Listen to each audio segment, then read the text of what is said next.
Para nosotros este momento es muy especial, fundamentalmente porque se ha organizado con otros consejos de localidad.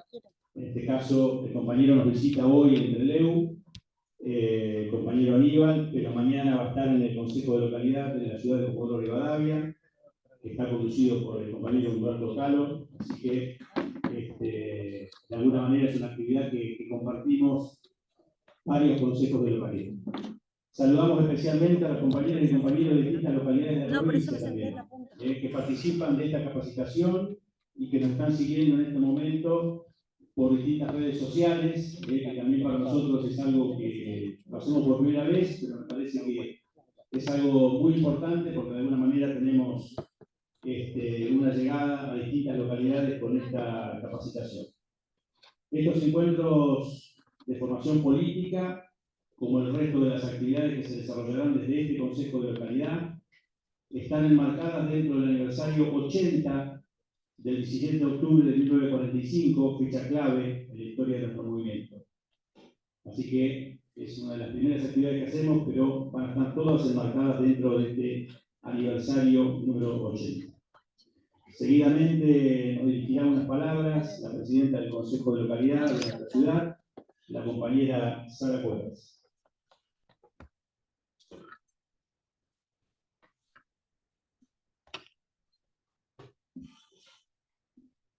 Buenas tardes, compañeras y compañeros. Les damos la bienvenida a nuestro Consejo de Localidad.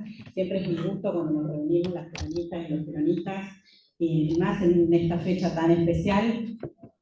Este año cumplimos, como bien dijo el compañero, los 80 años de la gesta de 1945 que dio inicio a nuestro movimiento.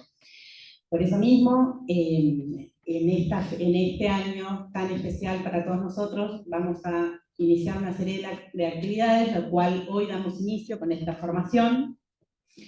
Y quería invitarlos a todas, a todos, a formar parte de una comisión por la conmemoración de los 80 años, y queremos invitarnos a todos los compañeros a que formen parte de esta comisión y en la cual entre todos, entre toda la comunidad peronista de Trelew, podamos diseñar actividades, crear momentos específicos y tener un poco una agenda propia que recupere nuestro sentir peronista, que tan difícil nos está costando en estos momentos. Hoy es un momento muy especial para Trelew. Hoy a la mañana el Consejo Deliberante suspendieron la sesión en la cual se iba a rechazar el aumento tarifario del 100% en la tarifa de energía eléctrica, el cual nos está sacudiendo a todos los vecinos, a todos los comerciantes, a los jubilados en este momento tan difícil de la Argentina. Entonces nos parece que más con la lucha sumada que venimos acompañando a los jubilados, a los estudiantes, con el cierre del presupuesto de las universidades, nos parece que es un momento muy importante para acompañar a cada una de estas luchas, ¿no? Me parece que todos los peronistas tenemos que estar en esos momentos tan difíciles para nuestra patria, ¿no? Entonces, tenemos que ir recuperando un poco nuestro sentir, y en este año tan particular tenemos que ponerlo en valor. Por otra parte, queremos invitarlos al día domingo, el día lunes, 24 de marzo, que vamos a hacer una actividad acá en el Consejo de Localidad, a las 4 de la tarde vamos a hacer una proyección de un documental de abuelas, y la campaña Memoria en Marcha, la Memoria en Marcha se multiplica, que es una campaña nacional de abuelas, así que están todos invitados. Bueno, voy a ser breve, como siempre les digo a los compañeros, a las compañeras, ejercitemos siempre la figura del caminante, recordemos tener siempre una pata afuera en cada una de las necesidades que tienen nuestros vecinos, que tienen los jubilados, que tienen los estudiantes, que tienen cada uno de nuestros ciudadanos, y no nos olvidemos siempre de tener la pata adentro en nuestro movimiento, cuidándonos, cuidando a los compañeros, cuidando a nuestros dirigentes, cuidando a nuestros legisladores, porque creo que es la manera de que entre todos podamos derrotar este gobierno nefasto que nos está hambriando a todos los sectores de la sociedad. Creo que ayer, con la entrega nuevamente al FMI, la boleta de Javier Milei para lo que fue las elecciones a presidente y creo que eso lo tenemos que dejar reflejado a cada uno de los compañeros y compañeras que votaron otro proyecto político como el nuestro, el de Arriba Chubut, que fueron 111.500 votantes que decidieron que a nosotros, a muchos de nosotros, nos tocara hacer oposición en esta provincia, y el peronismo, que es la fuerza más importante que tenemos en el territorio. Vos sos un compañero, Aníbal, que venís del movimiento obrero y que es otra gran batalla que tenemos los que representamos al movimiento obrero, que es de unificar criterios porque nuestros compañeros trabajadores y trabajadoras la están pasando mal. Ayer me tocó visitar a los compañeros del INTA, que están cerrando una de las sedes acá, que van a quedar ciento y algo de compañeros. La tenemos a Cintia acá, compañera secretaria general del Sindicato de Vialidad Nacional. Otros compañeros que están realmente con una problemática muy grande, ni hablar de todos los estamentos nacionales donde le están haciendo creer a la gente que están haciendo un recorte y que están sacando a los vagos, y lo que están haciendo es cortarnos del federalismo.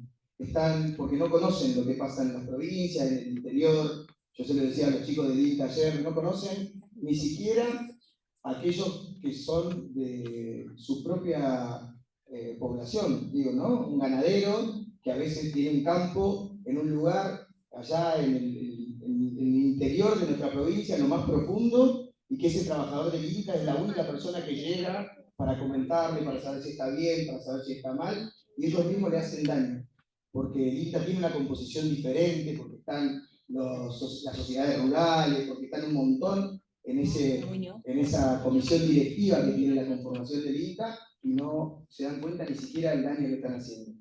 Creo que nos han demostrado constantemente que vienen a bajar la inflación, a hacer que les cierre la ecuación económica al costo de la gente.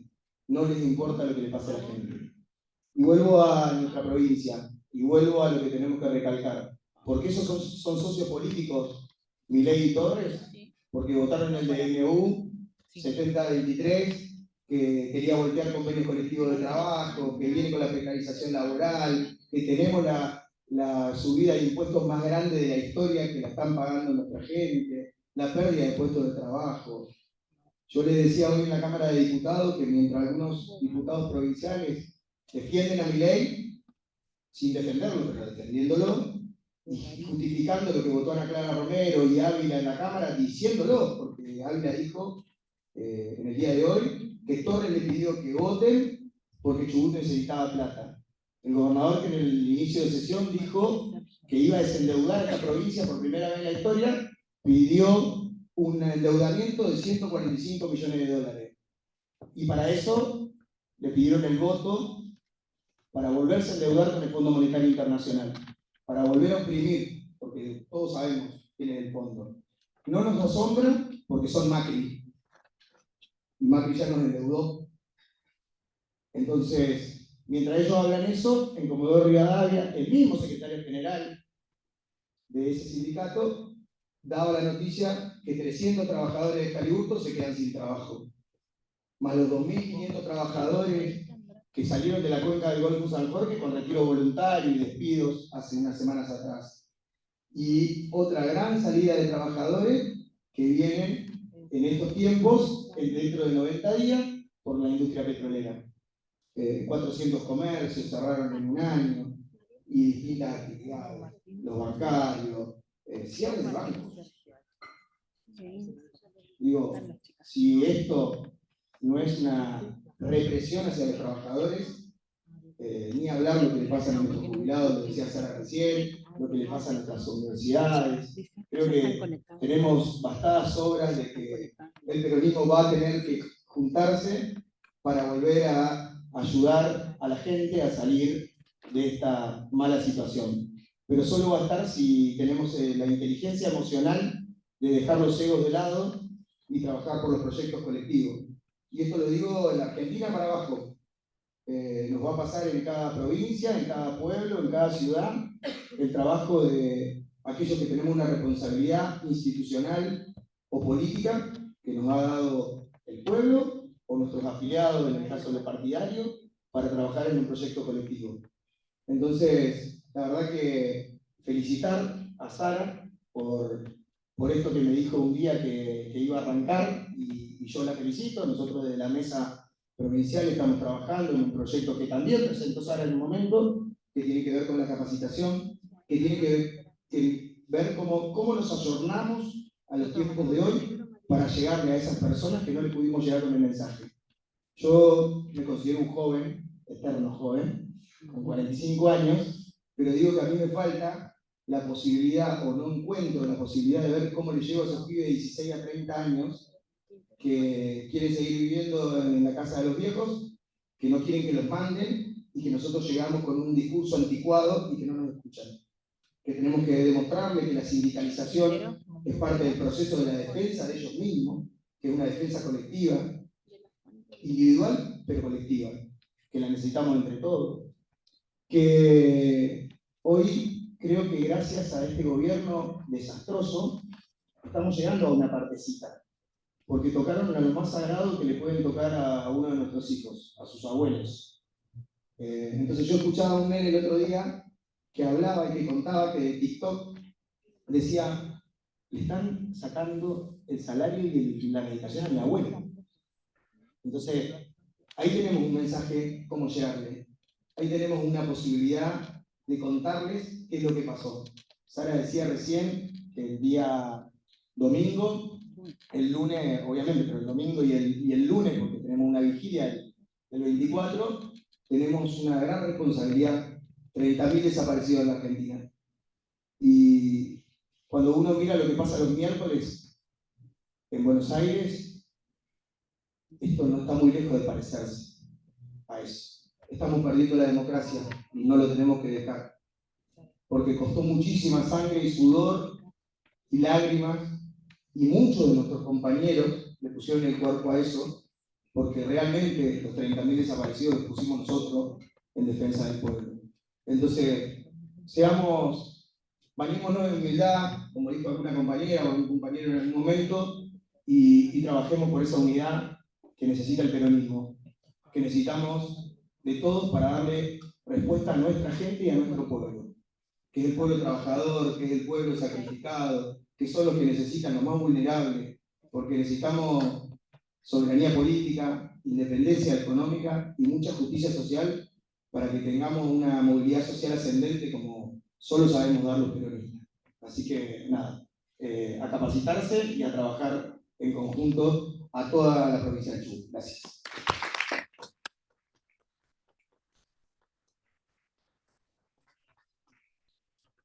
Bueno, primero que nada agradecerles a la compañera Cuevas, al compañero Pitas, el compañero Linares, que sé que hizo posible también que estemos acá, a toda la mesa, a los compañeros,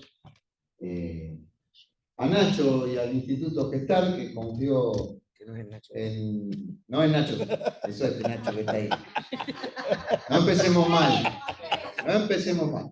Que confiaron en mí para poder acercarme a esta noble tierra que nada más y nada menos forjó el carácter del hombre más grande que tuvo la historia, que fue el general Juan Domingo Perón, que se formó de niño acá, y sin duda parte de su carácter inquebrantable tiene que ver con la estirpe de la Patagonia. Así que para mí es un honor estar acá.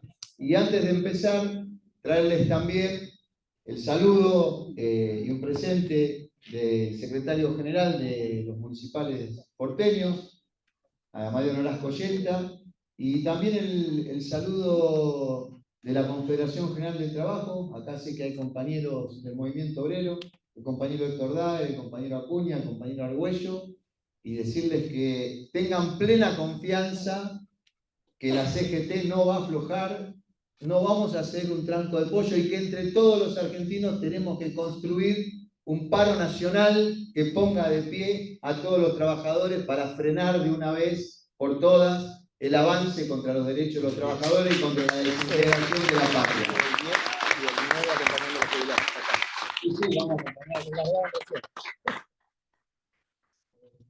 Y antes de arranque, les quiero hacer unos presentes. Soy medio chapatín yo, pero es lo que hay. En primera instancia, un pequeño recordatorio para la sede del partido de nuestro secretario general, Amadeo, del mío propio. Muchas gracias.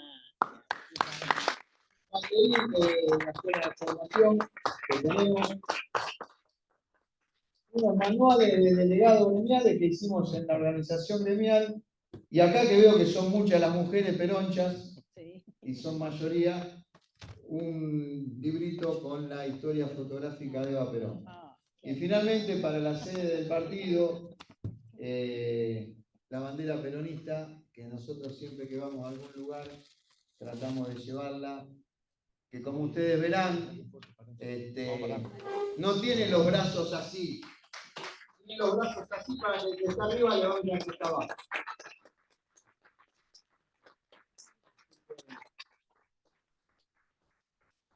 Y la bolsa, vemos qué hacemos. Bueno, primero que nada, les quiero decir que no vengo como un profesor porteño a decirle a nadie lo que tiene que hacer. Obrero que viene a conversar con compañeros de la Patagonia, que indudablemente es el territorio del futuro de nuestra patria. Con lo cual, si los aburro me dicen, si quieren cambiar el tema me dicen, y si me quieren echar me echan. Soy un compañero más como ustedes, uno igual a ustedes, que me toca circunstancialmente estar de este lado del escritorio. Vengo a traerles un mensaje de esperanza. En esta patria la esperanza tiene un nombre, y es el justicialismo. En un momento tan difícil no podemos perder la esperanza. Tenemos que hacer como decía Santa Juana de Arco: cuando la derrota está muy cerca, cuando todos te han traicionado, encomiéndate a Dios y arremete buscando la victoria, ¿no? Y eso tenemos que hacer ahora. Pensamos que estamos derrotados, pensamos que nos vencieron, pensaron que el pueblo está entregado, pero este pueblo es el único pueblo del mundo que fue a buscar un derrotado. Porque el 17 de octubre de 1945 el pueblo fue a buscar a un derrotado. Nadie va a buscar a un derrotado si no tiene mucha nobleza como la tiene el pueblo argentino, que fue a sacar a Perón de la cárcel el 17 de octubre. Y ahora entrando en tema, vamos a conversar sobre el justicialismo desde algo que un compañero que es creo que es el último filósofo peronista que nos queda, que es un atorrante, que es el profesor Pancho Pestana, dice que nosotros abordamos el peronismo y la historia con un pensamiento situado. No agarramos los moldes de los gringos, los moldes europeos. Nos estudiamos a nosotros desde nosotros mismos. Desde Chubut, desde Jujuy, con esa mezcla que somos los argentinos y que sintetiza el peronismo. Somos Jesús y la Pachamama. Somos una unidad. No somos Jesús o la Pachamama o el Gauchito Gil o la Virgen María. Somos todo eso juntos. Somos una integralidad. Y lo dijo recién el compañero, y nos quieren dividir y nos quieren desintegrar, dividiéndonos en cada una de esas partes. Y el justicialismo es lo único en la Argentina que une a todas esas partes. ¿Y qué es el justicialismo?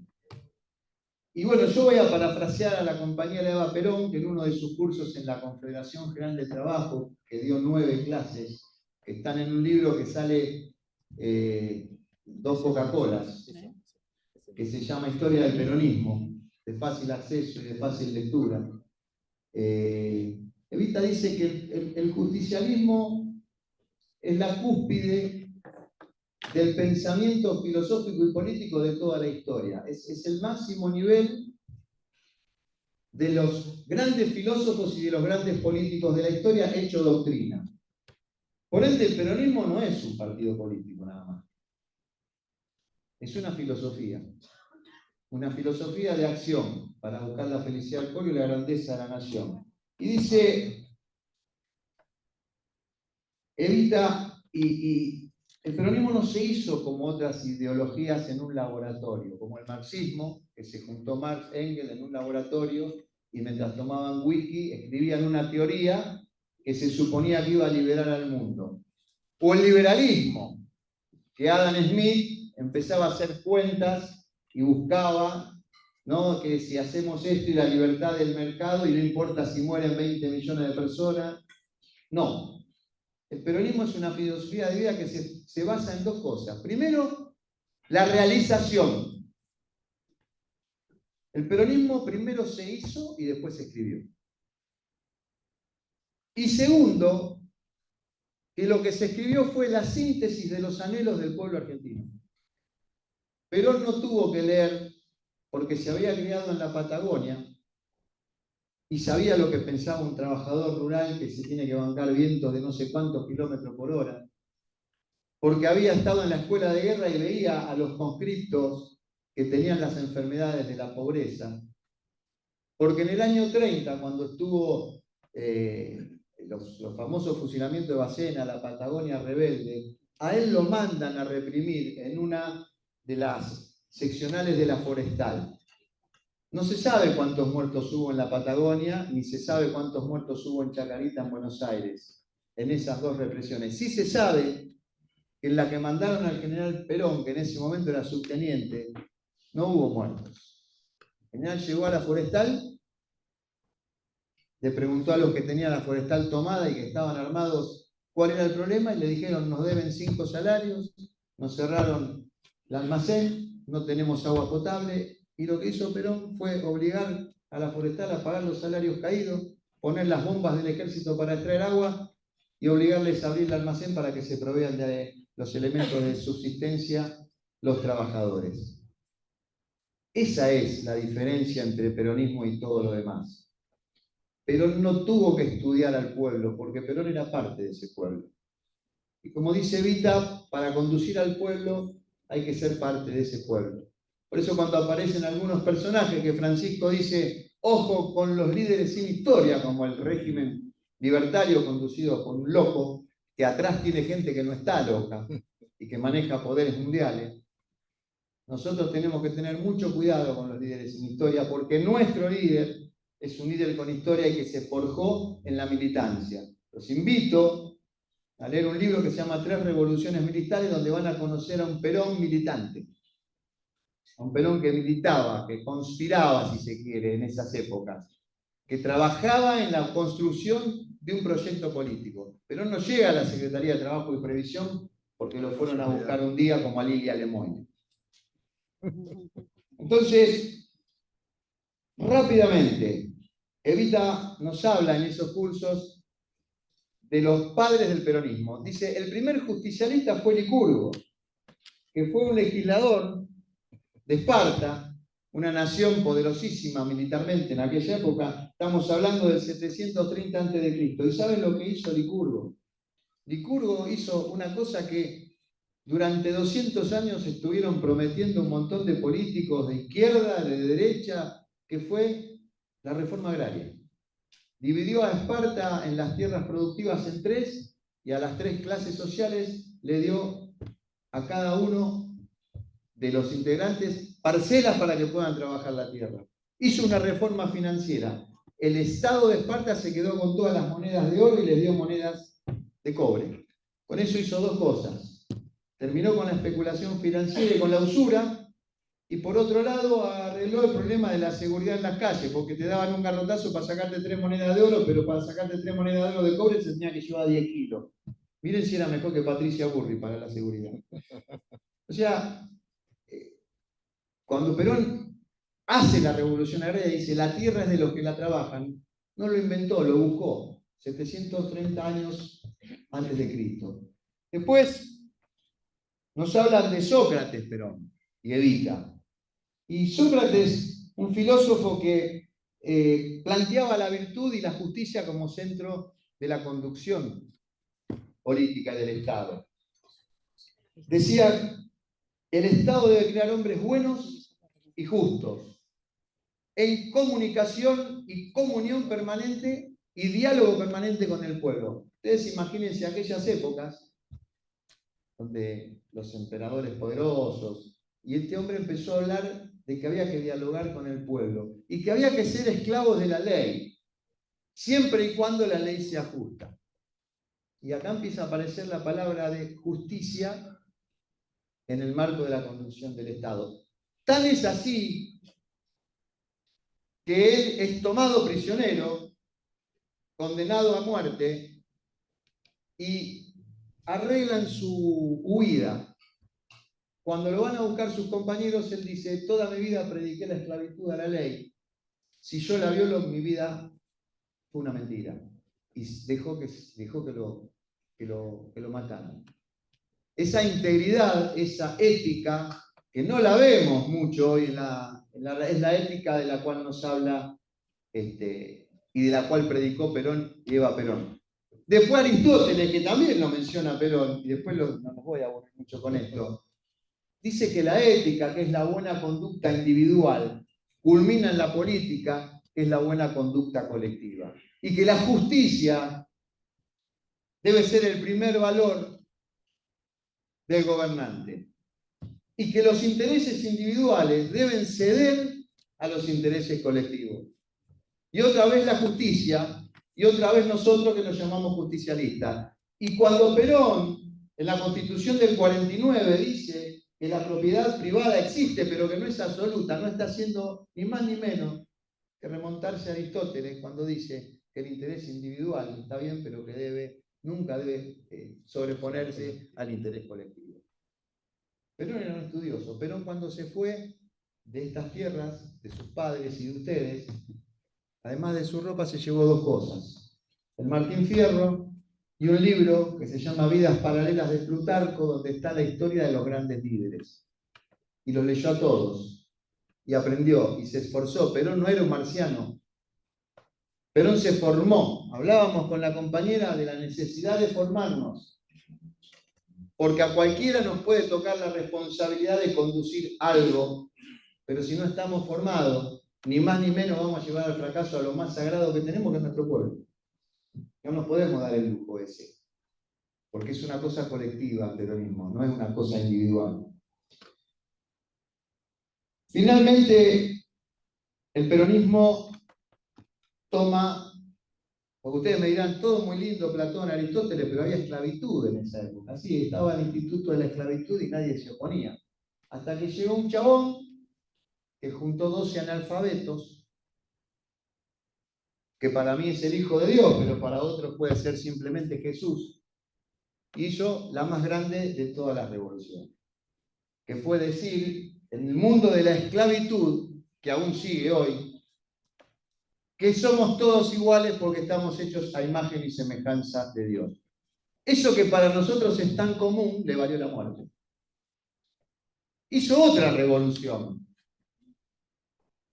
En esa época los niños y las mujeres, y el peronismo es el movimiento que más integró a la mujer y que más derechos no le dio a la mujer, sino que le reconoció, porque los derechos son naturales, los derechos de las mujeres.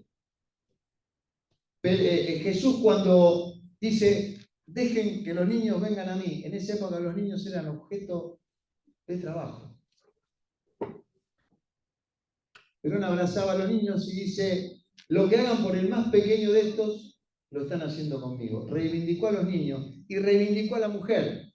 Cuando en la Biblia ustedes ven que María Magdalena le lava los pies y dicen: este tipo, ¿quién se pensó que era? Las mujeres no podían compartir la mesa con los hombres. Jesús no solo que le permitió compartir la mesa, sino que se dejó lavar los pies en mensaje claro: la igualdad del hombre y la mujer. Y Jesús también se metió en quilombo cuando dijo: es más fácil que pase un camello por el ojo de una aguja que un rico entre al reino de los cielos. Y también Jesús se compró un quilombo cuando agarró con una soga, hizo un látigo y echó a los mercaderes del templo. Eso tendríamos que hacer los peronistas, echar a nuestros mercaderes de nuestro movimiento. Esa es la revolución de Cristo y la revolución justicialista. Nombro dos o tres cositas de la historia y no los aburro más. Marco Aurelio, el último rey bueno, el último emperador bueno de Roma, después vinieron los locos, Nerón y todos esos locos, decía: lo que no sirve a la colmena no le sirve a la abeja. Lo que no le sirve a la comunidad organizada no le sirve al individuo. Porque el individuo en soledad no existe y vive en comunidad. También Perón toma de los estoicos, que ahora se están poniendo de moda y están en YouTube, toma eso. Y Perón era un estoico que vivía como Marco Aurelio, se levantaba temprano, no tenía lujo, vivía como cualquiera de nosotros. De hecho, Perón decía que la peor enfermedad que tenía alguien con poder era la enfermedad de las alfombras rojas. Algunos muchachos llegan y se la creen. Y se olvidan que llegaron porque, en mi caso, a mí me pusieron los trabajadores municipales. Y si yo llego, me debo a los trabajadores municipales. No los puedo mirar de arriba un poste. Y después viene la famosa Revolución Francesa, que todos nos la enseñan y dicen la igualdad, fraternidad y libertad. ¿No? El régimen, libertad. La Revolución Francesa la pensaron unos intelectuales, la hicieron los trabajadores y se la robaron los burgueses. Y lo primero que hicieron fue, adivinen, ¿qué cerraron? Los gremios. Entonces, cuando nos hablan de la Revolución Francesa está bien, porque todos queremos igualdad, todos queremos fraternidad, pero hay un tema. La Revolución Francesa nos habla de algo que nos hablan mucho los políticos, del contrato social. Y esto es muy profundo, ¿eh? Si se aburren, aguántensela.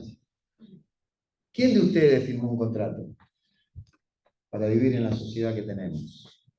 Nosotros, en cambio, en oposición o en complementariedad del contrato social, nos manejamos a través de otra cosa que es la comunidad organizada, que tiene que ver con la cercanía de uno con otro, que tiene que ver con que nosotros tocamos al que vive al lado, que tiene que ver con que cuando yo veo a un compañero en mi barrio que está haciendo una pieza más, voy y le hago el pastón y le subo los ladrillos. Esa es la comunidad organizada, donde cada uno de los sectores de la sociedad, trabajadores en sindicatos, mujeres, jóvenes, empresarios, políticos, trabajan en conjunto por el bienestar de toda la comunidad. Nosotros no firmamos ningún contrato social. Nosotros lo que hacemos son grandes acuerdos nacionales, como quiso hacer Perón en el año 73, que no se pudo dar, donde no es la democracia liberal, que solo deja participar a los partidos políticos en la toma de decisiones. No. En el gobierno justicialista participan todos los sectores, y hay diputados del movimiento obrero, y hay diputados de la rama política, y hay diputados de las pymes, porque nosotros representamos como movimiento a la sociedad en su conjunto. La doctrina nacional no está en Argentina, es la Argentina. Y en la Argentina la doctrina nacional tiene nombre y apellido, y se llama justicialismo. Y esa es la diferencia nuestra con las ideas de la Revolución Francesa, que a veces hasta los propios nos quieren vender como una panacea. Y atrás de esto, y ya para terminar, en la historia vino la Revolución Soviética, que también pasó de ser la esperanza de un pueblo a transformarse en el otro imperialismo. El imperialismo capitalista, por un lado, donde el capital aplasta al individuo y aplasta a la comunidad, y aparecieron estos cráneos que terminaron a través del Estado aplastando también al individuo y a la comunidad. Y después, como solución a estas dos locuras, vinieron los nazis, que terminaron haciendo lo mismo que Stalin. Los nazis mataron 6 millones de judíos, los soviéticos mataron 5 millones de cristianos. Y así el mundo, y ahora entramos en el tema también de en qué momento histórico nace el justicialismo, cae en una locura que es la Primera y la Segunda Guerra Mundial, que se termina con 2 bombas atómicas, y con un mundo y con una sociedad temerosa. Imagínense ustedes que hoy tenemos miedo porque no sabemos a dónde va a parar la sociedad mundial. En esa época habían tirado 2 bombas atómicas, habían muerto cientos de millones de personas en la guerra por las bombas, por el hambre, por las enfermedades. Había desesperanza. Estaba algo que se llama nihilismo, que es el descontento de todo, el no creer en las leyes, el no creer en Dios, el no creer en el otro, el no creer en uno. Un poco como los pibes ahora. Como diría Capusotto, enjoizados en sí mismos y en sus redes sociales. Aislados del otro. Marechal, toda esa gente después de la guerra, muchísima de esa gente se vino para acá. Marechal decía que Argentina y sobre todo las grandes urbes eran un laboratorio de almas, ¿no? Y que eso era imposible conducirlo políticamente. Imagínense ustedes un conventillo con polacos que hablaban en polaco, con rusos que hablaban en ruso, con paisanos que hablaban en criollo. Sin embargo, Perón los comprendió. Ese laboratorio de almas se transformó después en el pueblo que hizo el 17 de octubre. Vamos a llegar a eso también. Acá no los voy a aburrir, había traído para leerles lo que decía Evita de la Revolución Francesa, pero sigamos avanzando. ¿En qué contexto? En el contexto mundial de la Guerra Fría nace el peronismo. En el contexto mundial de la creación, que después lo vamos a profundizar, de un mal endémico que tenemos hoy, que es el neoliberalismo. El neoliberalismo se crea en los años 30 porque empiezan a aparecer como resultado de la Primera Guerra Mundial y antes de la Segunda, los movimientos de carácter social en el mundo. Y eso era culpa de la democracia. Aparecen los movimientos sociales, socialistas, acá, allá, con distintos nombres, con distintas características, en el marco del régimen democrático liberal. De hecho, aparecen liberales como Augusto César Sandino, que mal les pese a los marxistas, era el jefe del Partido Liberal en Nicaragua. Y los tipos dicen, no, nosotros no hicimos el liberalismo para eso. Nosotros lo hicimos para que sea una herramienta para que los pocos ricos sigamos siendo más ricos y los pobres sigan siendo pobres para que nosotros seamos ricos. Entonces crean el neoliberalismo, que es la aplicación de la fuerza y de la violencia física, psicológica, cultural e intelectual para destrozar todo lo que limite la libertad de mercado. En ese marco aparece el justicialismo, que regula a través del Estado el comercio exterior, que no es estatista, es mentira. El Estado peronista promueve la actividad privada, promueve la educación, pero lo hace con un Estado fuerte al servicio del pueblo. No como ahora, que hay un Estado que no es débil, ¿eh? El Estado de Milei no es débil. Es un Estado fuerte utilizado exclusivamente para reprimir la protesta social y garantizar la explotación de nuestros recursos naturales, que debemos explotarlos y que debemos exportarlo y que deben entrar dólares para después agregarle valor agregado a eso y generar trabajo genuino. Y no que se lo lleven como se lo quieren llevar. Para eso está el Estado, y el Estado neoliberal es un Estado fuerte. No nos confundamos. Más allá de que todos los días echen trabajadores del Estado, es un Estado fuerte. Que no está para cumplir el rol del Estado, sino para garantizar a las 300 familias millonarias argentinas, más los beduinos árabes que se vienen a comprar media Patagonia, los ingleses que se vienen a comprar media Patagonia, los norteamericanos que se llevan el litio de Jujuy. Para eso está el Estado, que no es el Estado justicialista. Bueno, en ese marco, Perón empieza a investigar. Hay un informe que hizo el gobierno de Roca, el informe Vialet-Masset, que tenía que ver con estudiar cómo vivían los pobres en Argentina y los trabajadores. Fue tan desastroso que lo guardó en un cajón, Roca. Cuando Perón llega a la Secretaría de Trabajo y Previsión, toma el informe Vialet-Masset y empieza a idear en su cabeza las soluciones para ese pueblo expoliado que vivía. Cuando Perón llega al poder, el pueblo, digamos, las condiciones de vida eran enfermedades de la pobreza que mataban gente masivamente, una educación pública que solo los pobres y los trabajadores llegaban a la primaria porque era necesario meterles en la cabeza la educación vitrista. Nunca al secundario y nunca a la universidad. Ahí solo los poderosos, los ricos y las clases medias altas vivían en conventillos.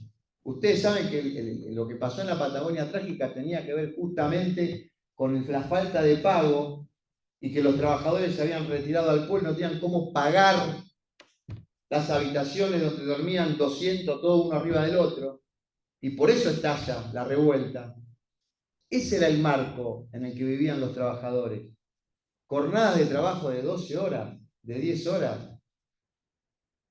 Perón, desde la Secretaría de Trabajo y Previsión, sin ser presidente, instaura la jornada de 8 horas. Por más que digan los socialistas que ellos presentaron los proyectos. Ellos siguen escribiendo y nosotros gobernábamos. Esa es la realidad. En ese marco nacional e internacional de un argentino semiesclavo, de un sindicalismo, y esto es importantísimo, de un sindicalismo de partido, como es el de Francia, que por eso es débil. Los sindicatos argentinos antes de Perón respondían a partidos políticos.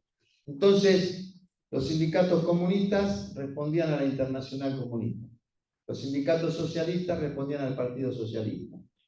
Ningún sindicato respondía a los intereses de los trabajadores, salvo los que se llamaban sindicalistas puros, que no se metían en política, y hay que decirlo, la verdad, los anarquistas, que tampoco se metían en política. Muchos de todos esos terminaron después siendo tropa propia, porque entendían que el sindicalismo es algo demasiado grande como para meterlo en la cajita de un partido político del sistema liberal. Ese era el sindicalismo que había. Y había unos muchachos de una cosa que se llamaba FORTA, Federación de Orientación Radical de la Joven Argentina. Eran radicales los muchachos. Habían sido irigoyenistas. Irigoyen fue un gran tipo. Perón dice que en la Argentina hay dos líneas político-filosóficas históricas. La línea anglosajona, que no hace falta que les explique de qué se trata, pero podemos nombrar Mitre, Sarmiento, Avellaneda, Videla, Milei, Macri, el gobernador, ¿no? Y la línea nacional, que empieza desde Tupac Amaru, Condorcaqui, Artigas, Güemes, San Martín, Belgrano, Rosas, Irigoyen, Perón y ahora nosotros. Y en eso entra Néstor, y en eso entra el peronismo en todo su recorrido histórico, que siempre viene a rescatar a la Argentina, siempre viene a rescatar y va a volver a rescatar a la Argentina. Porque el movimiento peronista es como un río. Ustedes que acá tienen muchos ríos. ¿Vieron? Hay ríos que de repente se ven, están a la vista y con fuerte correntada. Esos son los ríos del 17 de octubre y desde el 46 al 55. Y a veces los ríos se meten por abajo, no se ven. Pero están los ríos. Que no tengan cuidado y que no jodan. Porque el río está, ¿eh? Que no se vea hacer otra cosa. Y entonces, pero también se forma lo que es el pensamiento y la conciencia nacional. ¿Y qué carajo es esto de la conciencia nacional? Perón se juntaba con la gente de Forja, a través de Mercante, que fue su gobernador en la provincia de Buenos Aires, y su compañero en el GOU, que era el Grupo de Oficiales Unidos, con lo cual hicieron la revolución y echaron del gobierno a los militares gorilas. Síntesis, ¿qué es la conciencia nacional? Dice Hernández Arregui: la conciencia nacional es la lucha del pueblo argentino por su liberación. Primer elemento, puntual. En este sentido, el interés por la historia es la conciencia de la libertad como necesidad. Esta conciencia es colectiva, pese a que sus formulaciones conscientes surjan de mentes individuales. A esta conciencia histórica han resistido, resisten y resistirán, obviamente, la fuerza de la oligarquía. ¿Qué dice acá Hernández Arregui de la conciencia nacional? Que es la búsqueda de un pueblo por su liberación y que a pesar de que surge de individualidades debe ser colectiva. Y habla de libertad. ¿Cuál es la diferencia entre nuestra libertad y la del régimen libertario? La de ellos es la libertad del zorro en el gallinero. violando la Constitución sistemáticamente, violando los derechos conquistados con años y años de sangre de las clases trabajadoras, dándole cada vez más libertad a los poderes económicos concentrados, destrozando el aparato productivo. Cuando en el 76 derrocan al gobierno de Isabel Perón, ella dijo: miren, no se confundan, no vienen por mí, vienen por el humo de las chimeneas de las fábricas que abrió Perón. Y eso pasó, y eso pasa, y eso sigue pasando, y lo saben ustedes porque acá les cerraron todo el aparato textil que había levantado esta provincia o este sector de la provincia. Y eso pasó. Esa es la diferencia de libertad colectiva que nosotros aspiramos, defendemos y estamos dispuestos a dar nuestra vida. Y la otra, que es la libertad de los poderosos para ser cada vez más poderosos, usando el aparato del Estado para aplastar al pueblo. En ese marco se creó Perón. Perón se forma con las encíclicas de la Iglesia Católica, que era el pensamiento social, la Rerum Novarum, Quadragésimo Anno, que hoy Francisco sigue elaborando, como la Laudato Si. Y Perón no es por casualidad que elige a la clase trabajadora. La clase trabajadora no eligió a Perón, Perón eligió a la clase trabajadora. ¿Ustedes saben qué quiere decir la palabra sindicato? El origen etimológico de la palabra viene del griego. ¿Alguno sabe qué quiere decir? Sin quiere decir con. Y dic quiere decir justicia. Es decir, defender con justicia quiere decir sindicato, sindicalismo. Pero no era bobo. Por eso se quedó con los sindicatos. Nosotros desde el movimiento obrero, esté el gobierno que esté la dictadura que esté, porque siempre nos dicen a nosotros dónde estamos. Estuvimos siempre. Estuvimos el 17 de octubre. Estuvimos en el año 1979 cuando Saúl Ubaldini con la Comisión de los 25 en plena dictadura militar lanzó el primer paro general. Estuvimos con paz, pan y trabajo a partir de los 80, marchando junto a los curas en San Cayetano, en Liniers y en todas las provincias. Estuvimos cuando la dictadura militar por decreto desafilió a todos los trabajadores de su sindicato y todos los trabajadores fueron al sindicato en medio de las desapariciones a reafiliarse y se duplicó la cantidad de afiliados en medio de la dictadura. Siempre estuvimos los sindicatos y siempre estuvimos los trabajadores y siempre vamos a estar.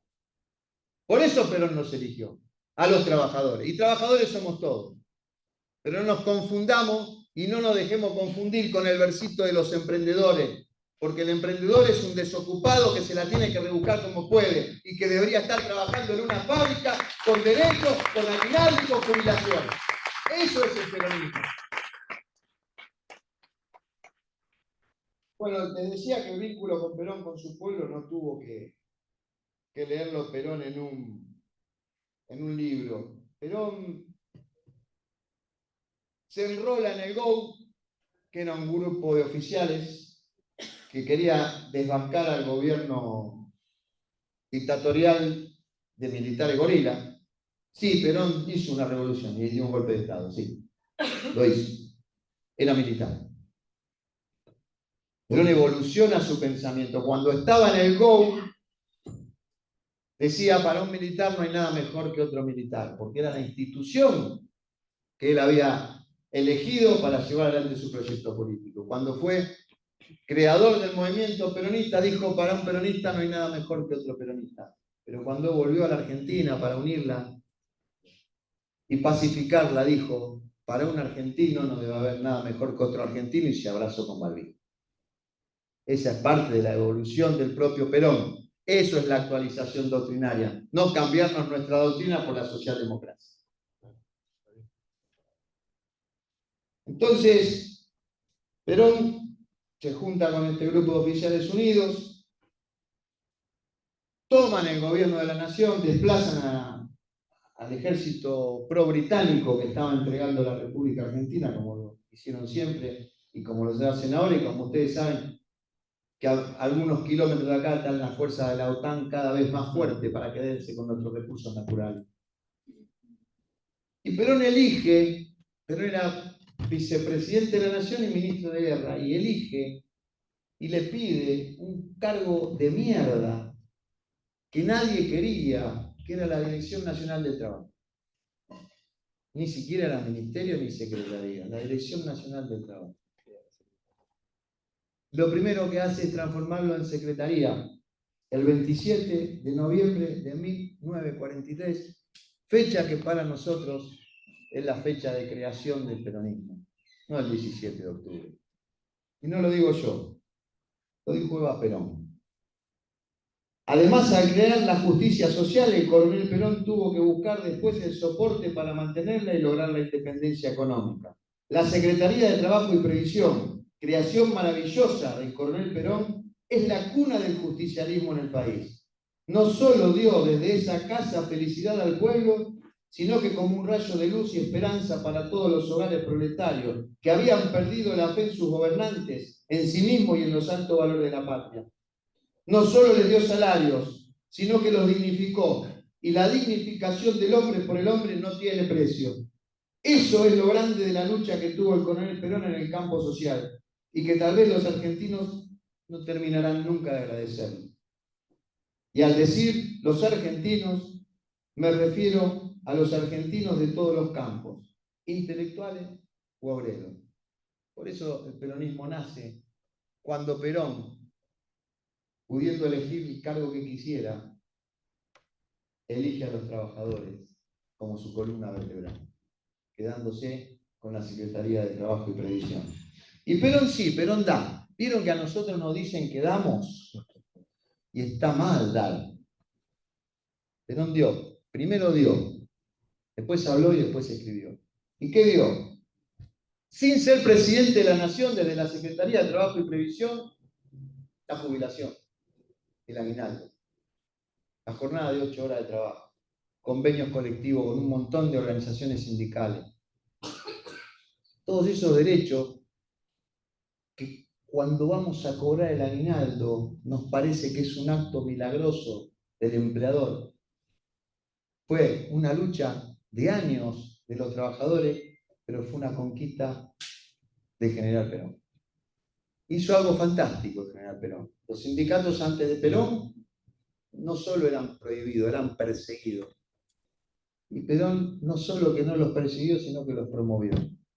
Y generó una nueva generación de dirigentes, porque crea la ley de asociaciones sindicales, promoviendo la central obrera única, poderosa, no 200.000 sindicatos así chiquititos, y los sindicatos por rama de actividad, que no respondan a ningún partido político, sino que respondan a los intereses de los trabajadores.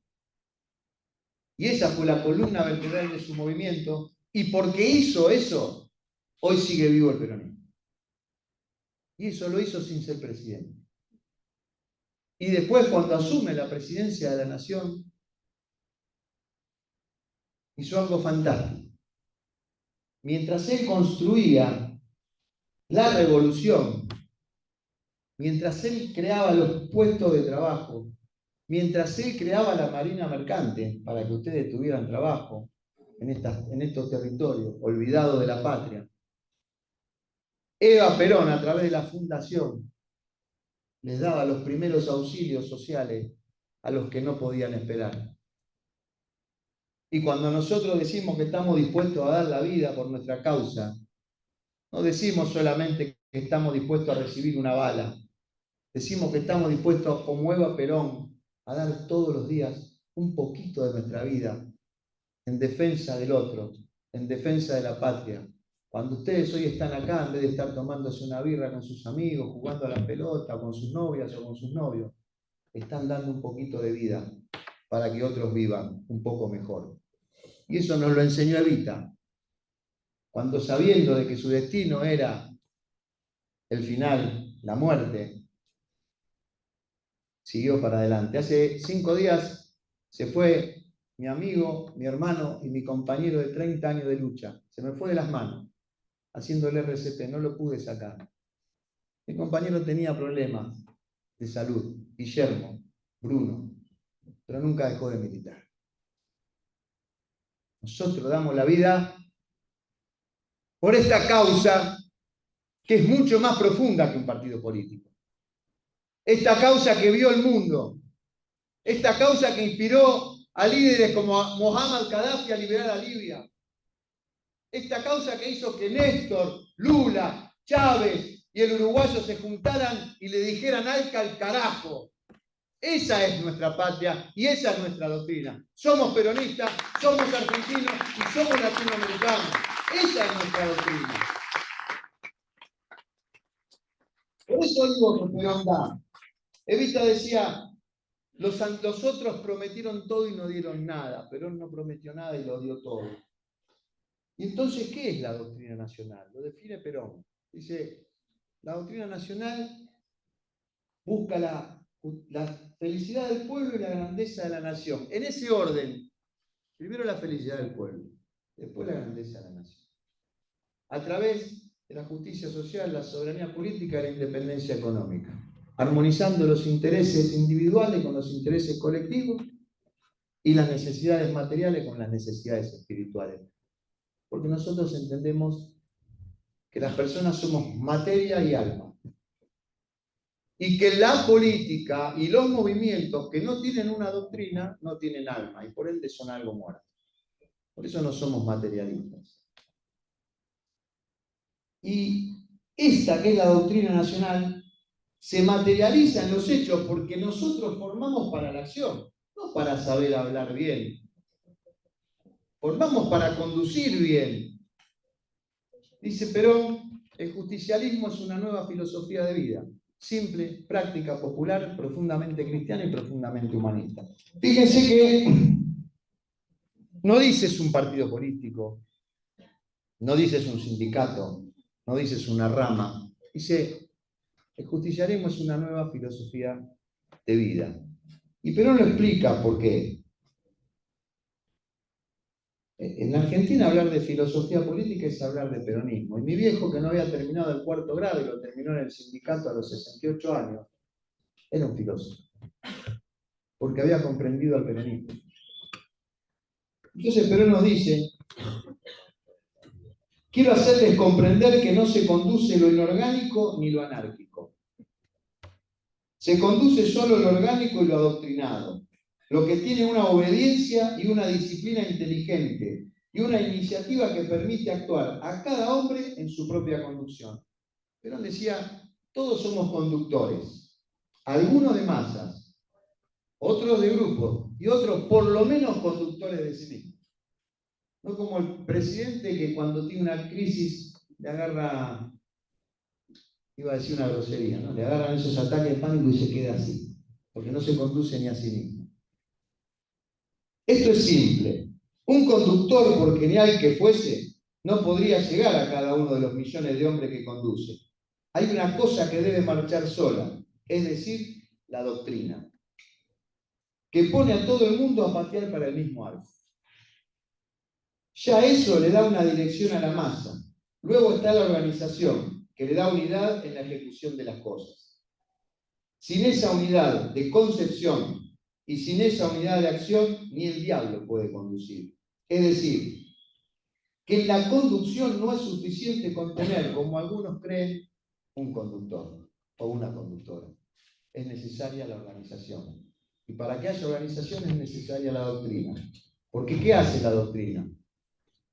Si nosotros decimos, queremos estar todos juntos en tal lado, Perón decía, nosotros ponemos a 200 metros un palo con una banderita y yo les digo a todos, hay que ir a la banderita, a los 200 metros vamos a estar todos ahí amontonados.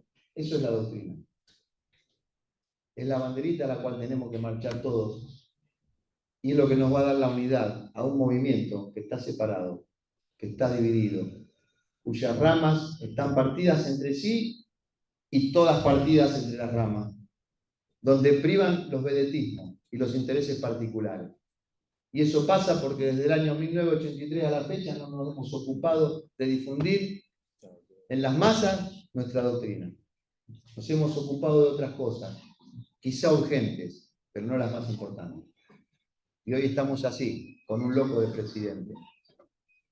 Porque muchas veces quisimos ser lo que no somos o parecernos a lo que no éramos. Nos pasa en la capital de Buenos Aires, donde a veces por querer conquistar el voto de la clase media dejamos y perdimos nuestra propia esencia y perdimos a los propios. Y a veces es mejor compartir la derrota con los leales que la victoria con los traidores. Wow, muy buena. Sí.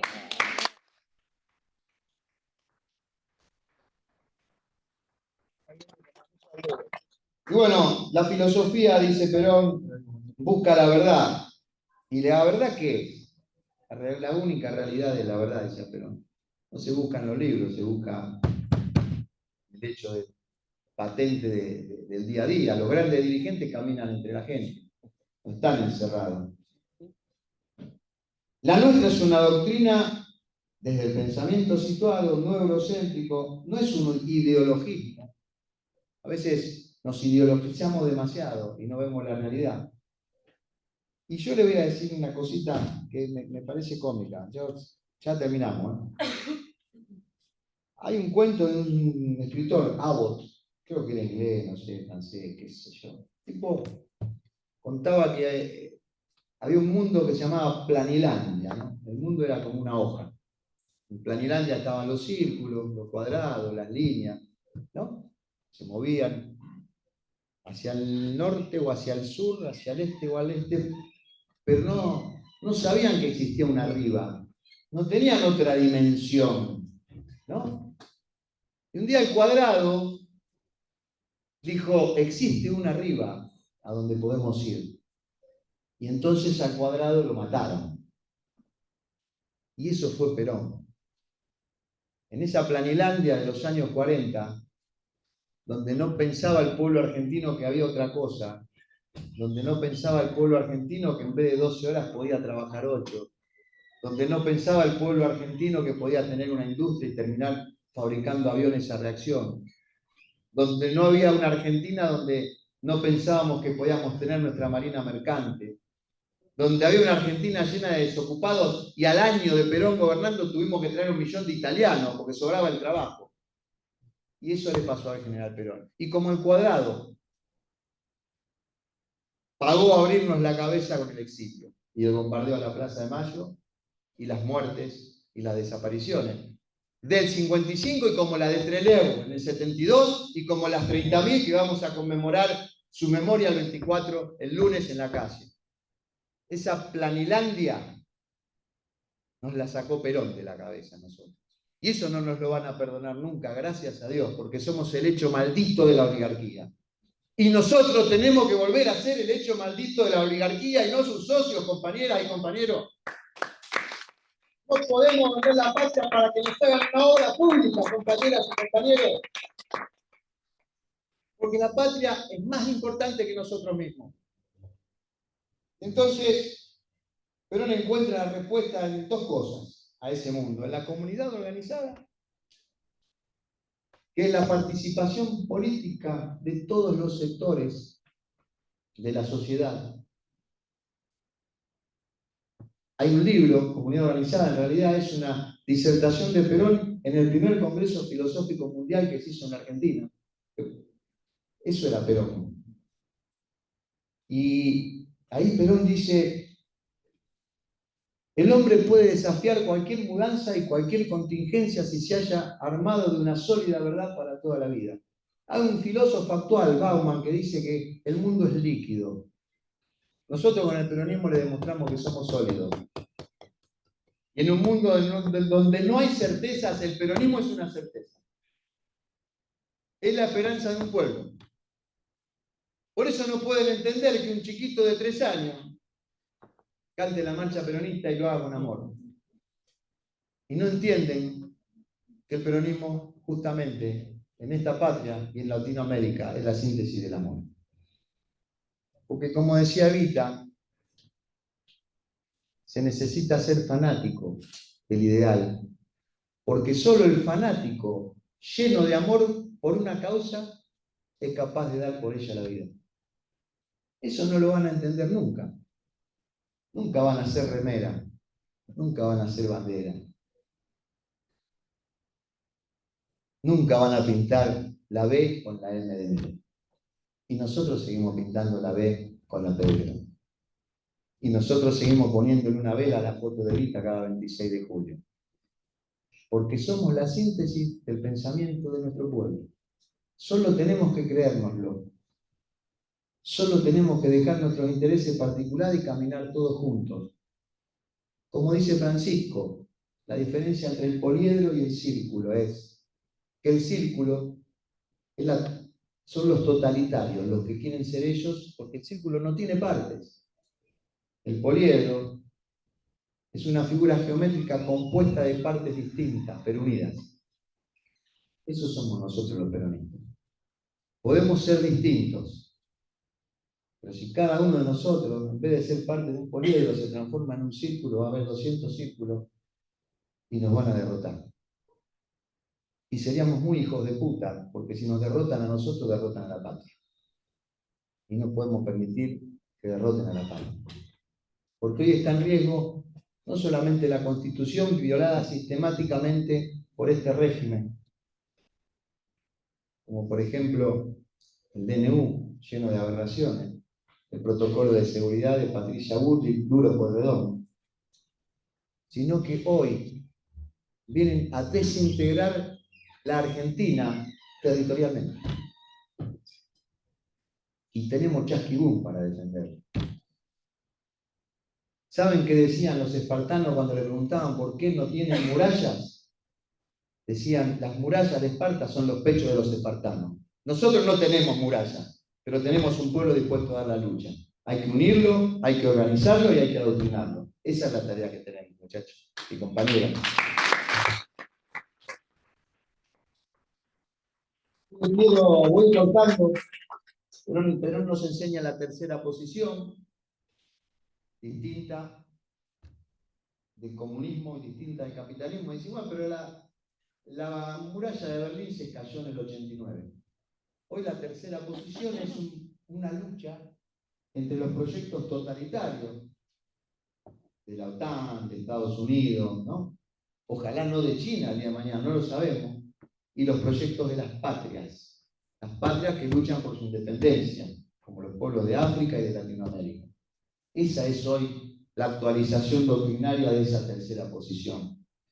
Pero yo les quería decir para que entendamos contra qué nos estamos enfrentando, porque hablamos de neoliberalismo y decimos, ¿y qué? Sí, son los liberales un poco más nuevos, son liberales hippies, ¿qué es el neoliberalismo?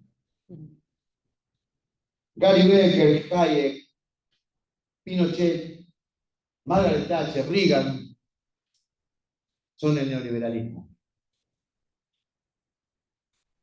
Les voy a leer lo que ellos dicen de sí mismos, la explicación que hacen los neoliberales de sí mismos, en un libro que se llama La opción por la guerra civil.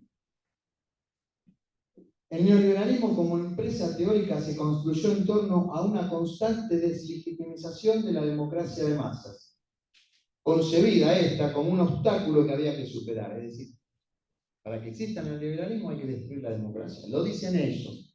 La confesión de parte del ego de Perón. Considerada como una práctica política, consistió en ensayar una amplia gama de medios tendientes a neutralizarla. Al examinar más de cerca la demofobia liberal, tanto a nivel teórico como gubernamental, podemos entender mejor la violencia que conlleva y la gran legitimidad que adquiere cuando es ejercida para salvaguardar el orden competitivo, la libertad de mercado, ¿no? La doctrina neoliberal se presenta como una teoría de los límites institucionales que deben superponerse a la lógica de la soberanía popular, en la medida en que esta lógica, cuando no es controlada, está cargada del peligro del Estado total, es decir, del Estado que entiende su intervención. Intervención para que haya salud, para que haya educación, para controlar el mercado exterior.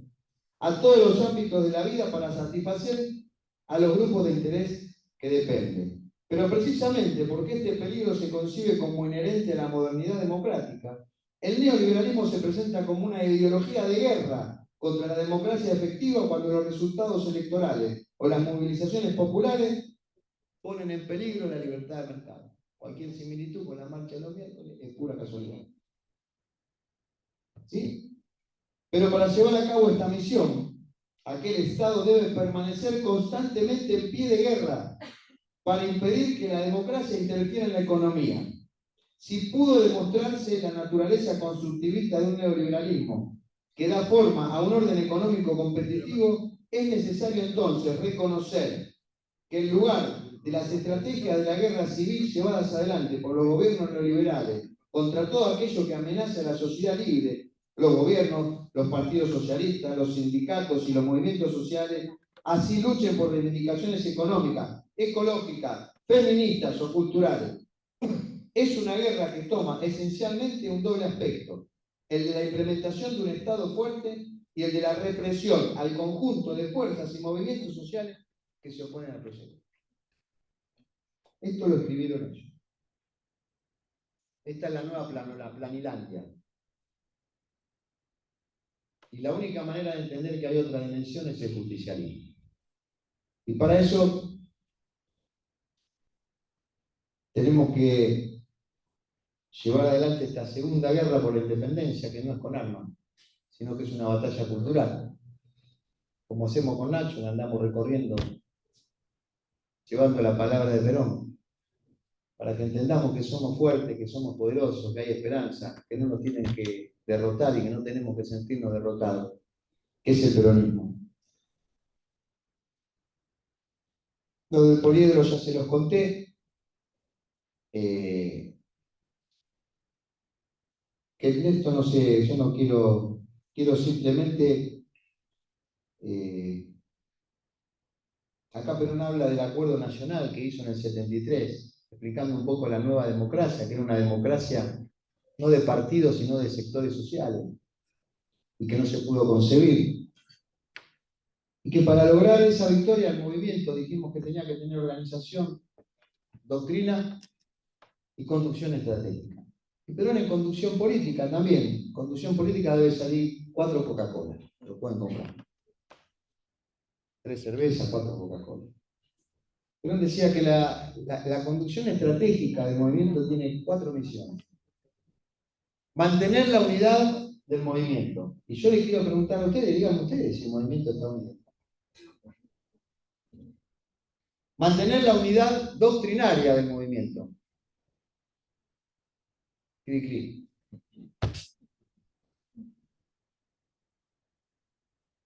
La unidad doctrinaria es muy sencilla de lograr si cada uno de nosotros hacemos esto con 5 más. No es muy difícil. Tampoco es caro. Hay que tener estructura y pertenecer al MTV, que es el movimiento Todos por el Viático. Hay que leer a Perón. Sentarse en el bar, tomar una cerveza y predicar. Manejar las relaciones internacionales de nuestro movimiento. Porque la política hoy no es de cabotaje, es internacional. Europa está viviendo una guerra civil de Europa. No hay una guerra entre Rusia y Ucrania, chicos. El movimiento tenía relaciones internacionales. Tan es así que en las embajadas había agregados obreros. Si la columna vertebral de nuestro movimiento estaba también en las embajadas. Y Perón crea el Atlas, que era un movimiento sindical latinoamericano. Y con el Atlas apoyaba a los gobiernos revolucionarios. A través del Atlas, nuestros cuadros sindicales iban a los lugares de Latinoamérica donde había conflicto. ¿Se entiende, no? Las relaciones internacionales. Vos tenés un compañero peronista que te dice, tenemos que cerrar con los Estados Unidos, otro te dice, tenemos que cerrar con China. Ninguno te dice, lo que nos enseñó Perón, que si unimos Latinoamérica tenemos 660 millones de clientes para la remera que produzcamos, la banana que vendamos, la mesa que fabriquemos. Eso es el peronismo. Esas son las relaciones internacionales. Por eso nos van a ver a los peronistas que vienen Lula a la CGT, que más allá que estemos o no estemos en el gobierno, nos cruzamos en charco para escuchar al viejo uruguayo que vivo. Esas son las relaciones. Y no tenemos una lógica. El movimiento no tiene relaciones internacionales. Nosotros tenemos relaciones internacionales, los que integramos el movimiento. Yo la mía, él la de él, ella la de ella. Porque no hay conducción estratégica en el movimiento. Y la última es la de revisar las decisiones tácticas importantes. ¿Qué son las decisiones tácticas? La estrategia sabemos lo que es el todo. Las tácticas son los pedazos. Eso queda para las conducciones locales, pero hay decisiones tácticas que son importantes. Un ejemplo, Perón en el exilio dejaba que cada conducción del movimiento territorial, hiciera lo que pudiera en el hecho de la resistencia. Pero en el año 66 se da en Mendoza una elección donde, por un lado, iba una lista que representaba al bandorismo, al peronismo sin Perón, que era el peronismo que querían los oligarcas y que siguen queriendo, quieren un peronismo sin Perón, aún muerto Perón, y la lista que representaba al peronismo. En Mendoza, Perón manda a bajar toda la estructura de la República Argentina y manda a su esposa Isabel Perón a Mendoza, que tuvo que venir disfrazada de hombre y demás, porque estaba prohibido su ingreso a la República, porque esa era una decisión táctica importante. Entonces la revisaba el conductor estratégico del movimiento. Díganme quién carajo hoy revisa las decisiones tácticas importantes. Todos somos un pedazo de movimiento. Y así nos va a ir. Entonces Perón dice, para finalizar, los movimientos populares y masivos como el nuestro no pueden ser sectarios. El sectarismo es un factor de eliminación y es poco productivo cuando en un movimiento de masa comienza prematuramente a eliminar a aquellos que no piensan como el que lo forma. El poliedro, ¿vieron? Los conductores del movimiento que han de tomar desde ahora la dirección total del mismo deben pensar que es necesario volver a los cánones de nuestra doctrina y de nuestra ideología, a fin de realizar una conducción sin sectarismo, pero también sin desviaciones. El sectarismo sería perjudicial cuantitativamente, pero las desviaciones lo serían cualitativamente. En todo movimiento como el nuestro hay una ideología que es permanente y una tradición que también debe ser permanente. Fuera de lo que es esa tradición y esa ideología, no puede haber más que herejes en el movimiento. La conducción, y esto es lo fundamental, por organizaciones es la más difícil de todas las conducciones. La conducción individual, por sentido gregario, es relativamente simple cuando hay convicción y acatamiento. La conducción por organismos es mucho más difícil, porque es más difícil poner de acuerdo a 20 cabezas que a una cabeza sola. Sin embargo, esto es indispensable que lo hagamos, no solo ahora, sino para el futuro. 24 de mayo de 1974, a un mes de morir, nos estaba diciendo lo que teníamos que hacer. Y nos estaba diciendo lo que teníamos que hacer.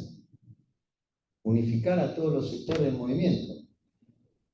Armar una mesa de conducción donde esté representada la rama política, la rama gremial, los gobernadores, los empresarios, los intelectuales. Y esa mesa decidirá quién es el que más conduce entre los que conducen. Pero mientras sigamos en la individual, y como a mí no me gusta, me voy del partido. Y como a mí no me gusta, me voy de acá, me voy del sindicato y hago otro sindicato. Y como no tengo los votos, rompo.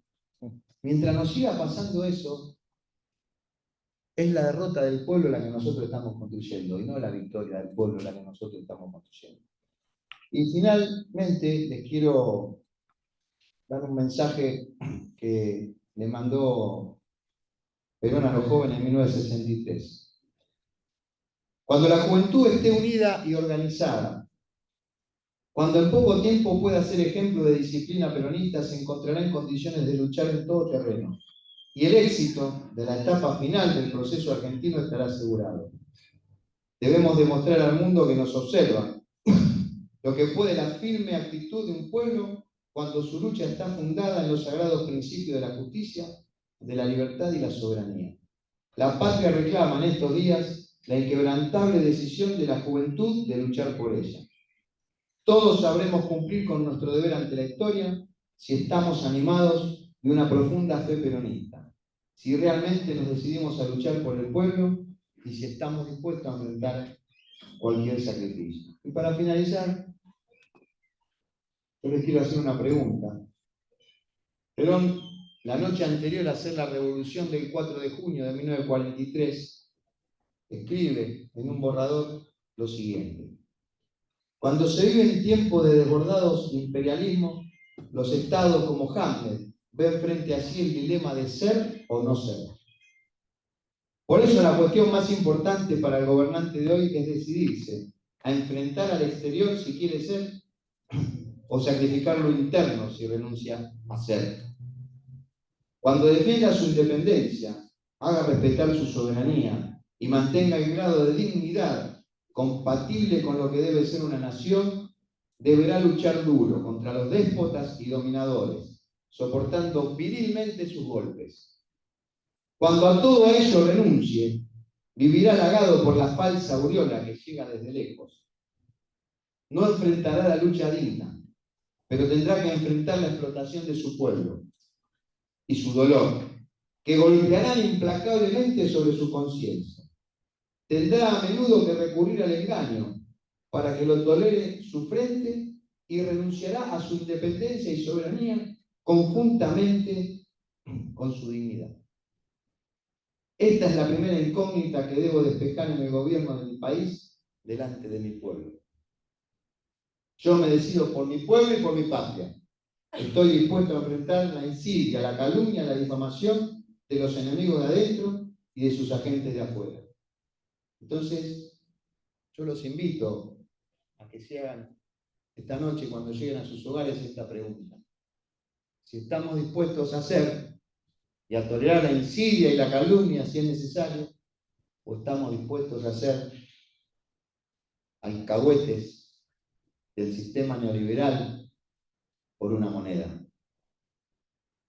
Así como Perón develó esta incógnita y al otro día hizo la revolución, nosotros tenemos que develar esta incógnita y decidir de qué lado estamos de la grieta, porque la grieta está. Y gracias a Dios, nosotros sabemos de qué lado estamos de la grieta. Había un cuento un dicho de Víctor Hugo, de poeta, que decía: pregúntenle a la jaula qué piensa del ala. Os dirá, el ala es la rebelión. Y en la Argentina esa rebelión tiene nombre y apellido, y es el Movimiento Nacional Peronista. Y a pesar de Milei, a pesar de Bullrich, y a pesar de todos los traidores, aquí estamos de pie, firmes y a la carga, por la patria, por Perón y por su doctrina. Muchas gracias, compañeros.